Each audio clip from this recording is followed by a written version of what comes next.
এই ব্যাপারে আমি মনে করি না আমার মতো নগণ্য ব্যক্তি এগুলো নিয়ে আলোচনা করার বিষয়। বিকজ অফ হচ্ছে আমাদের বাংলাদেশের পলিটিক্সটা এমন হয়ে গেছে যেটা পুরা দেশের জাতিকে দুইটা পার্ট করে নেয়। সো এখানে পিয়ার পদ্ধতি হোক আর বা যাই হোক, গণতন্ত্র হোক, যারা গণতন্ত্র চর্চা করতেছে বলতেছে, প্রকৃতপক্ষে এটাকে আসলে জনগণের জন্য কিনা সেটা আগে দেখার বিষয়।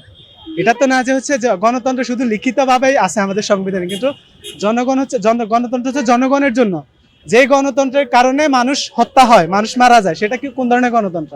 তাহলে এটা জনগণের জন্য তো হইলো না, তাহলে এগুলোর ব্যাপারে আলোচনা করে কিছু পাওয়া যাবে না। সো তাদের শুধরানো পসিবল না।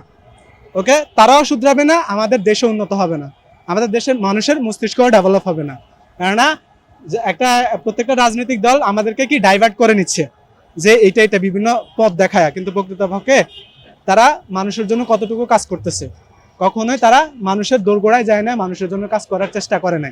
শুধু ওই পুঁথিগতভাবে তাদের ইনকামের জন্যই তারা কথা বলে যাচ্ছে, আওলায় যাচ্ছে, তাদের ইনকাম হচ্ছে, কিন্তু জনগণের তো লাভ হচ্ছে না। সে আমার টাকা দিয়ে চলতেছে, কিন্তু আমার ব্যাপারে কতটুকু সে চিন্তা করতেছে? তাহলে পিআর পদ্ধতি বলেন, গণতান্ত্রিক পদ্ধতি বলেন, এই পদ্ধতি বলেন, এগুলো বোকাস কথা। ওগুলা না আমাদের জন্য কোনো সুবিধা নিয়ে আসবে, না দেশের জন্য কোনো সুবিধা নিয়ে আসবে। সম্পূর্ণ সুবিধা তাদেরই হবে।